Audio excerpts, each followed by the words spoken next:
Just recently, YouTube star and beauty influencer Nikita Dragun revealed that on Thanksgiving, she was involuntarily detained in a psychiatric hospital in Virginia where she spent 8 days there. I'll be talking more about this in today's video, along with other celebrities who were involuntarily put in psychiatric hospitals. Quick disclaimer, there is nothing wrong with seeking help or going to psychiatric hospitals, or reaching out to professionals for any mental health problems or any other issues that you're facing. It's really important that we remove the stigma around seeking professional treatment, so people can get the help that they need. I'm Lindsay Ivan. Don't forget to subscribe to our channel, and now let's get on with the video. Starting off this countdown, we have Carrie Fisher. Before her death in 2017, Carrie came forward and shared her story of suffering with addiction and mental illness. In 2000, she told Diane Sawyer during an interview, and I quote, "I have a chemical imbalance that in its most extreme state will lead me to a mental hospital. I used to think I was a drug addict, pure and simple, just someone who could not stop taking drugs. And I was that, but it turns out that I am severely manic depressive." Carrie ended up hospitalized multiple times during her lifetime. In the end, she became an advocate to remove the stigma around mental health issues and disorders. Carrie herself was diagnosed with bipolar disorder in 1985. Moving on to number 9, we have Mariah Carey. Back in the early 2000s, Mariah Carey went through a very bad rough patch. It started in 2001 when she appeared on Total Request Live as part of a stunt. It was a planned stunt, which people didn't realize, and since her performance was a bit chaotic, as some people call it, they literally labeled her as being unstable. And that's what started her spiral. From there, things just went downhill. In July of 2001, Carey's mom made a call to the police after finding her daughter in extreme mental distress. She was then quickly checked into a hospital. Later, Carey admitted that she was having an emotional and physical breakdown from extreme burnout. In our 8th spot, we have Sinead O'Connor. In August of 2017, Irish singer Sinead O'Connor was sent to a hospital after posting a video on Facebook talking about her life-ending thoughts. That video scared a number of friends, fans, and family members. 2 months prior to the release of this video, she disappeared in Chicago, so people were very concerned about her. They ended up finding out where she was staying, and she was quickly taken to a nearby hospital for treatment. From there, she was diagnosed with bipolar disorder. Apparently, what started all this was her hysterectomy, a procedure in which they remove the uterus. By doing so, you lose the ability to become pregnant and no longer menstruate. On Dr. Phil, she revealed, and I quote, "What kicked all of this off was really I had a radical hysterectomy in Ireland 2 years ago, and I lost my mind after that. I became very suicidal.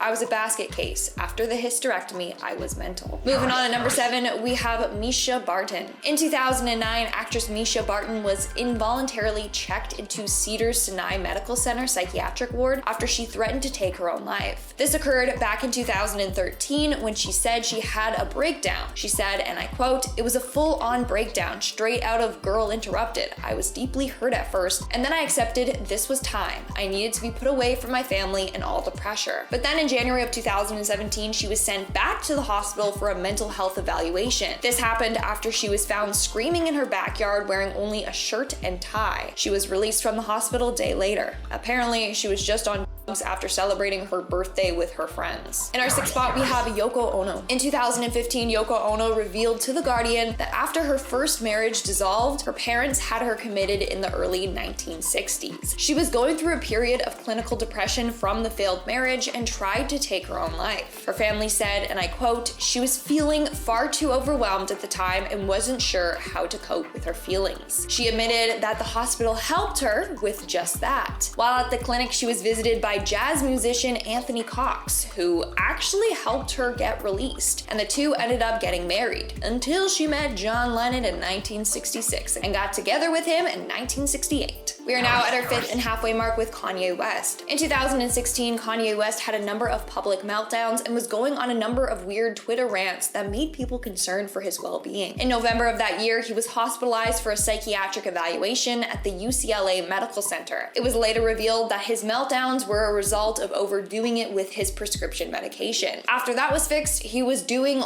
way better, and of course he started a family with Kim. But recently it was revealed that he does suffer from bipolar disorder, which he is constantly constantly struggling with. Moving on to number 4, we have James Taylor. American singer-songwriter and musician James Taylor revealed that when he was a senior in high school, he fell into a deep depression. He was sleeping 20 hours a day, which made his friends and family deeply concerned for his well-being. As a result, he was sent to McLean Mental Hospital, where he was heavily medicated, but he claims he was grateful to be there. After 10 months, he checked himself out, although he was advised not to. But everything turned out to be fine, and he later wrote a song about his experience called Knocking Round the Zoo. Moving on to number 3, we have Amanda Bynes. Back in my teenage years, I absolutely loved Amanda Bynes, like The Amanda Bynes Show, She's the Man, Hairspray, Big Fat Liar, all the classics. I could go on and on. But sadly, it seemed like the fame and fortune got to her too much. In 2012 to 2013, she was in multiple car accidents, and she was charged with a DUI and was caught smoking weed. And over the years, she has been arrested a number of times for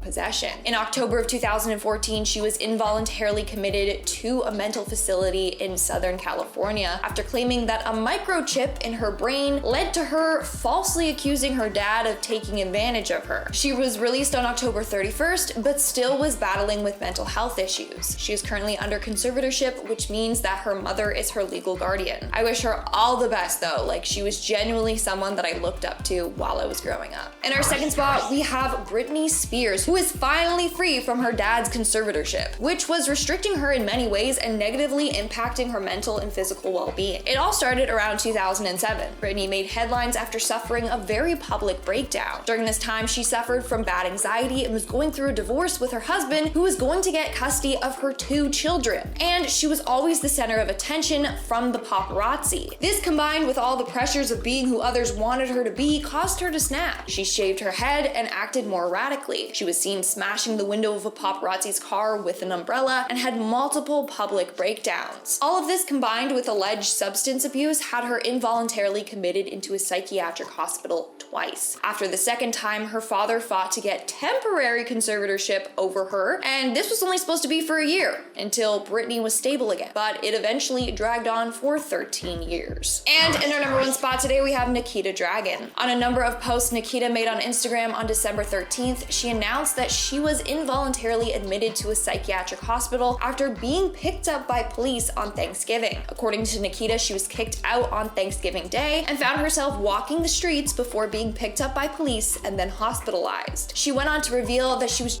so intensely that she couldn't keep her eyes open for days. She continued on saying, and I quote, "After getting called crazy so many times, I almost wanted to just believe it. History is not kind to those seeking mental help. It was weaponized against me by even the ones I love most. I have been speaking to therapists and psychiatrists for months prior. This trip to Virginia was my way of trying to reconnect, find myself again. The only people who seemed to understand me were the patients." Nikita also revealed that she was detained by a magistrate order, which is only given to people found incapable of making decisions for themselves. Nikita has yet to reveal why this order was granted to her in the first place as to why she was forcibly institutionalized. But it seems as if she wants to be open with her audience about it all. She just needs time to herself and to heal first. All right, guys, that's all for today's video. I just want to remind you that you're not alone and don't be afraid to reach out if you need or want help. Stay safe, everyone. Happy holidays. I've been your host, Lindsay Ivan, and I'll see you when I see you. Bye.